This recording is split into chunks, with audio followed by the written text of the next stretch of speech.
एक गांव में एक युवक रहता था। वह बहुत ही अच्छा था। वह ना तो किसी से लड़ाई झगड़ा करता था और ना ही किसी को भला बुरा कहता था। वह लोगों की मदद भी कर दिया करता था। लोग उसे भला बुरा कहते तो भी वह मुस्कुराकर चला जाता। जहां वह काम करता था वह सेठ उसे पैसे कम देता था, तब भी वह उसका विरोध नहीं करता था। उसकी भलाई के कारण हर कोई जो भी उसे मिलता उसे दबाने की कोशिश करता रहता, उसे डराने की कोशिश करता। लोग उसे बहुत सीधा साधा युवक कहते। सब उसे पागल बुलाते, कहते कि यह अपने जीवन में कुछ नहीं कर पाएगा। यह तो बहुत ही सीधा है। इतना सीधा होना आज के समय में ठीक नहीं। उस युवक की जिंदगी गरीबी में कट रही थी। जब भी वह अपने आप को गरीबी से निकालने की कोशिश करता, कुछ लोग आते और उसकी जमा पूंजी उससे छीन लेते। उसके रिश्तेदार आते और अपना दुख दर्द सुनाकर उससे उसका जोड़ा हुआ रुपया पैसा ले जाते। और वह यह सोचकर कि वह एक अच्छा आदमी है और अच्छे आदमी किसी पर अत्याचार नहीं करते, किसी का विरोध नहीं करते और स्वयं में खुश रहते हैं और दूसरों की मदद करते हैं, अपने आप को समझा लेता। उसने देखा कि उसके साथ के युवक चोरी चकारी करके, बेईमानी करके, गलत काम करके धनवान हो गए। उनके पास खुशियां हैं, पैसा है, यह समाज भी उन्हें सम्मान देता है। वह ना दान करते हैं, ना लोगों की मदद करते हैं, दूसरों पर अत्याचार करते हैं, उनका पैसा लूटते हैं और उन पर ही चीखते चिल्लाते रहते हैं। फिर भी यह समाज उन्हें पसंद करता है। और मैं एक अच्छा युवक हूँ, मुझे कोई पसंद नहीं करता, मुझे सब पागल समझते हैं, मेरे जीवन में दुख ही दुख है। क्या मुझे भी बुराई का रास्ता अपना लेना चाहिए? एक दिन वह अपने मालिक के यहाँ काम कर रहा था और उससे कुछ सामान गिरकर टूट गया। उस मालिक ने उस सामान के लिए उसकी बहुत पिटाई की और कहा कि इसके लिए तुझे अब से 1 साल तक मेरे यहाँ मुफ्त में काम करना होगा। उस रात वह रोता हुआ, कराहता हुआ अपने घर जा रहा था। रास्ते में उसे एक भिक्षु मिला। भिक्षु ने जब उसके कराहने की आवाज सुनी, तब भिक्षु उसके पास आया और उस युवक से कहा, तुम्हारे शरीर पर तो बहुत जख्म है, लाओ मैं कुछ मरहम लगा देता हूँ, इससे तुम्हें आराम मिलेगा।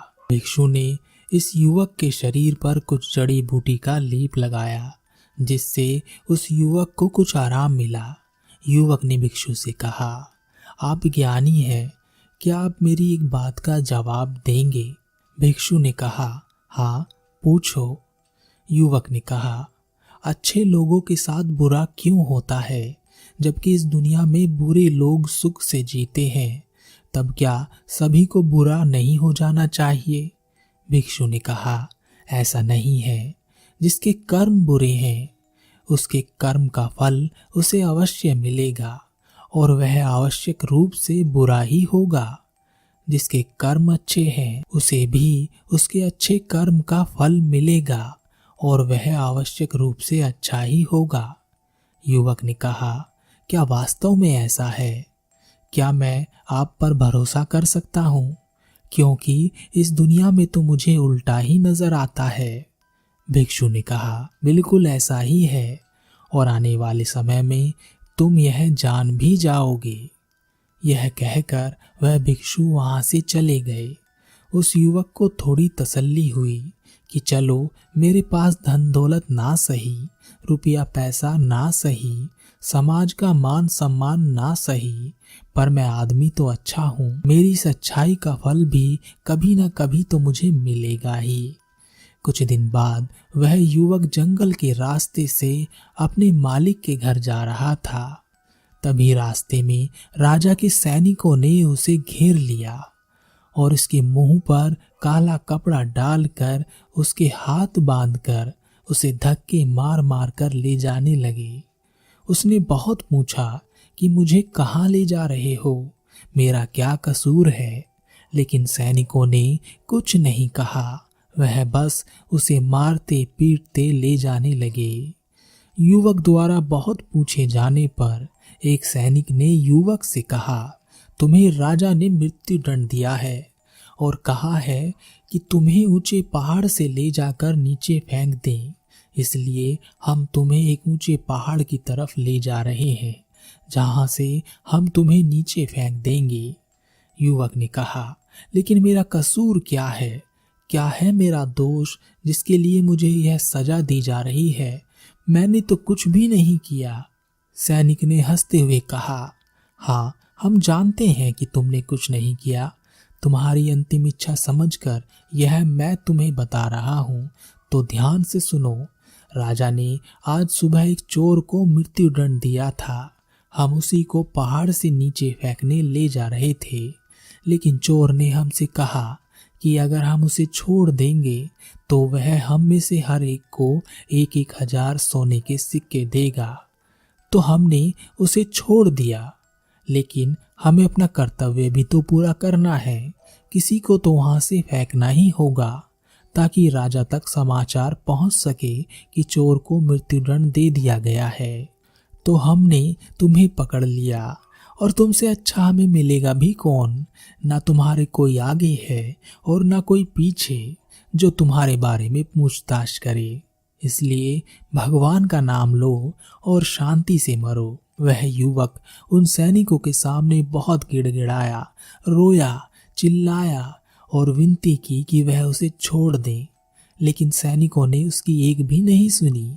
वह उसे घसीटते हुए ले जाने लगे। अंत में थक हार कर युवक ने सैनिकों से कहा, उस चोर ने तुम सबको 1,000 सोने के सिक्के दिए हैं, और अगर तुम मुझे छोड़ दो तो मैं तुम में से हर एक को 10-10 हजार सोने के सिक्के दूंगा। सैनिकों ने कहा, अरे तू हमें पागल समझता है? तुझ जैसे भिखारी के पास इतना धन आया कहाँ से? युवक ने कहा, तुम मेरे साथ चलो, मैं तुम्हें दिखाता हूँ। मेरे पास धन है, और अगर धन ना मिला तो तुम मुझे मार देना। तुम्हारे पास तो हथियार भी हैं, मैं तुम्हारा क्या बिगाड़ पाऊंगा। उन सैनिकों ने विचार विमर्श किया और युवक से कहा, चलो ठीक है, दिखाओ मुझे कहाँ है धन। वह युवक उन सैनिकों को एक गुफा में ले गया।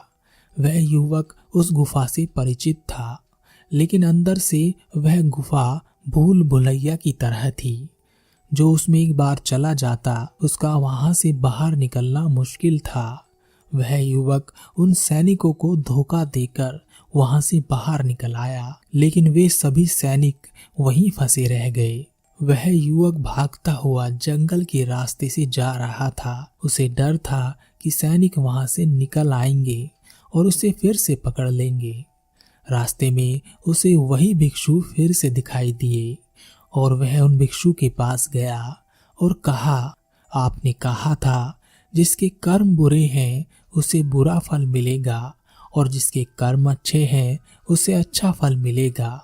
लेकिन आज तो मैंने यह देख ही लिया और जान भी लिया, जिनके कर्म बुरे हैं वही सुख से रहते हैं, बाकी अच्छे कर्म करने वालों को तो दुख ही मिलता है।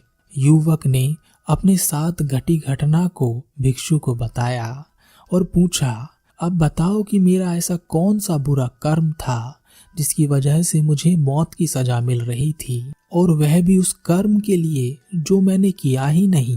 भिक्षु ने कहा, कर्म तो तुम्हारे बुरे हैं, तभी तो यह सब तुम्हें सहना पड़ा। युवक ने कहा, मेरे कर्म बुरे हैं, मैंने तो कोई बुरा कर्म किया ही नहीं।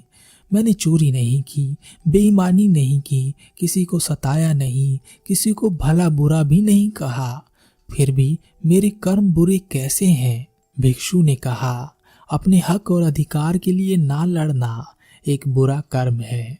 जब तुम पर कोई अत्याचार करे उसका विरोध ना करना एक बुरा कर्म है। किसी पर अत्याचार ना करना, लेकिन दूसरों के साथ अत्याचार होते हुए देखना बुरा कर्म है। सही होते हुए भी चुपचाप रहना बुरा कर्म है। हम शक्तिहीन हैं, असहाय हैं, यह समझकर असत्य के सामने झुक जाना बुरा कर्म है। बुराई में सुख है, यह देखना भी एक बुरा कर्म है। बताओ मुझे, इनमें से ऐसा कौन सा कर्म है जो तुमने नहीं किया? युवक ने कहा, यह सारे कर्म तो मैंने किए हैं। और आप सही कहते हैं, यह सब बुरे कर्म ही हैं। तो फिर अच्छा कर्म क्या है? अच्छा व्यक्ति कौन होता है? भिक्षु ने कहा, जो हमेशा सत्य के साथ खड़ा रहता है, जो लोगों की मदद करता है, ईमानदारी से अपने कार्यों को पूरा करता है, जो विनम्र है लेकिन कमजोर नहीं, जो अपने आप पर गर्व कर सकता है लेकिन अहंकार नहीं, जो बुराई को नहीं सहता, अच्छाई के लिए हमेशा प्रयासरत रहता है, जो आलस्य नहीं करता और अपने जीवन को अपने नियंत्रण में रखता है, जो निर्भय रहता है। युवक ने कहा, मैं मानता हूं कि आप सही कह रहे हैं, लेकिन मुझ जैसा कमजोर और गरीब व्यक्ति किसके सामने खड़ा हो सकता है? भिक्षु ने कहा, अभी कुछ देर पहले तो तुम उन सैनिकों के सामने खड़े हो गए थे। तुमने अपनी सूझबूझ से अपने जीवन को बचाया। व्यक्ति को मन से शक्तिशाली होना चाहिए। जीवन हमेशा नहीं रहता। डरते हुए जीवन जीने से अच्छा है निर्भय होकर एक दिन जी लो। युवक ने कहा, आपकी सभी बातें सही हैं, मैं मानता हूँ। मृत्यु सर पर खड़ी हो तो सभी अपना जीवन बचाने के लिए प्रयास करते ही हैं।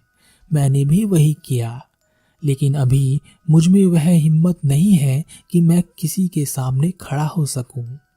भिक्षु ने कहा, तो फिर ठीक है, वह सैनिक उस गुफा से बाहर निकल ही आएंगे और वह तुम्हें ढूंढ ही लेंगे और अवश्य ही वह तुम्हें उस पहाड़ी से फेंक ही देंगे और तुम कुछ नहीं कर पाओगे, क्योंकि तुम समझते हो कि तुम एक अच्छे आदमी हो, क्योंकि तुम किसी को सताते नहीं हो बल्कि लोग तुम्हें सताते हैं, इसलिए तुम लोगों की सहानुभूति चाहते हो। हमें मजबूत होना चाहिए, सहानुभूति का भूखा नहीं। और यह बात सुना सुना कर अगर तुम लोगों से सहानुभूति मांगोगे तो तुम्हें सहानुभूति तो बहुत मिलेगी, लेकिन न्याय नहीं मिलेगा। और न्याय ना लेना, न्याय के लिए ना लड़ना अपने ऊपर अन्याय करने जैसा होता है। युवक ने कहा, तो मैं किसके सामने खड़ा हूं जो मुझे न्याय मिल जाए? भिक्षु ने कहा, क्यों नहीं तुम राजा के सामने खड़े हो जाते? युवक ने कहा, नहीं नहीं, मेरी इतनी औकात नहीं कि मैं राजा के सामने खड़ा हो सकूं। वह अवश्य ही मुझे मृत्युदंड दे देंगे। भिक्षु ने कहा, मृत्युदंड तो तुम्हें वैसे भी मिल चुका है, भले ही राजा ने ना दिया हो, सैनिकों ने तो तुम्हें दे ही दिया है। यह कहकर वह भिक्षु वहां से चले गए। युवक भिक्षु की बातों को सोचता रहा। वह जाकर छिप गया। रात भर सोचता रहा कि वह क्या करे। क्या डर डर के जीवन जीता रहे, या वह भी वैसा ही बुरा हो जाए जैसे कि उसके मित्र हो गए हैं? तब शायद वह किसी तरीके से बच जाए।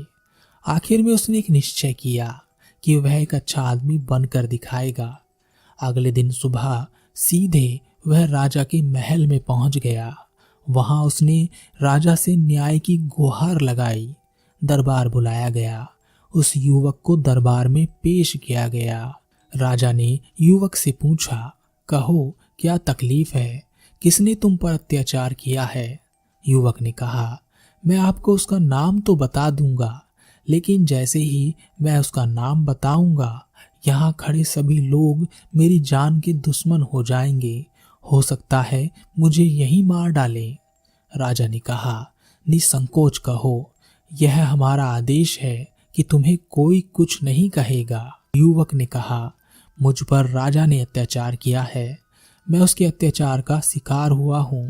राजा मेरा अपराधी है। यह सुनकर सारे दरबार में सब चौंक गए। सारे दरबारी उस युवक को मृत्युदंड देने के लिए कहने लगे। राजा ने कुछ सोचा और फिर कहा, ठीक है, अपनी बात स्पष्ट करो। अगर राजा तुम्हारा अपराधी है तो अवश्य ही उसे सजा मिलेगी और वह सजा तुम ही सुनाओगे। युवक ने कहा, कल सुबह आपने एक चोर को मृत्युदंड दिया था। आपके सैनिकों ने उस चोर को 1,000 सोने के सिक्के लेकर छोड़ दिया और उसके बदले में मुझे पकड़कर पहाड़ से फेंकने के लिए ले जाने लगे। मैं जैसे तैसे कर कर वहां से निकल पाया और यह कोई पहली बार नहीं हुआ है। मुझसे पहले भी मुझ जैसे गरीब लोगों को दूसरों की जगह मृत्युदंड दिया गया है और राजा सोचता है कि उसने न्याय किया है, लेकिन वह यह नहीं देखता कि उसका न्याय पूरा हो रहा है या नहीं, या उसका न्याय किसी के लिए अन्याय बन रहा है। राजा अपने महल से बाहर आम लोगों से मिलता ही नहीं, उनकी समस्याओं को सुनता ही नहीं। वह अपने मंत्रियों और अधिकारियों पर निर्भर रहता है। मेरा राजा मुझसे कभी जुड़ा ही नहीं, वह मुझसे बहुत दूर है और मेरी आवाज उस तक पहुंचती ही नहीं। आज भी मेरी आवाज उस राजा तक नहीं पहुंचती अगर मैं बाहर खड़े पहरेदारों को कुछ धन देकर ना आता। यह सब सुनकर राजा ने अपने मंत्री से सत्यता का पता लगाने के लिए कहा। मंत्री ने सत्य का पता लगाया और राजा से कहा, यह युवक सत्य कहता है। उस चोर को हमने दोबारा पकड़ लिया है। उसने माना है कि उसने सैनिकों को धन दिया था। वह सभी सैनिक भी गिरफ्तार कर लिए गए हैं। राजा ने युवक से कहा, हम तुम्हारे अपराधी हैं, क्या दंड देना चाहते हो दे सकते हो, सभी दंड हमें स्वीकार होंगे।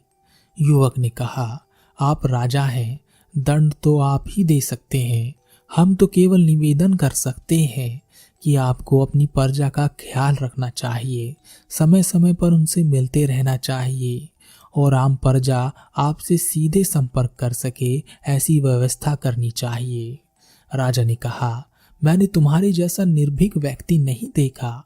तुम ईमानदार भी हो और सच्चे भी। तुम्हारे जैसे व्यक्तियों की हमारे समाज को आवश्यकता है और मुझ जैसे राजा को भी सच्चाई का आईना दिखाने के लिए तुम जैसे व्यक्तियों की आवश्यकता है। उस युवक का नाम पूरे राज्य में हो गया, सब उसे जानते थे और वह एक ही बात कहता था, अच्छे व्यक्तियों के साथ अच्छा ही होता है, बस हमें बुराई से नहीं डरना है, उसे अपने आसपास से दूर कर देना है।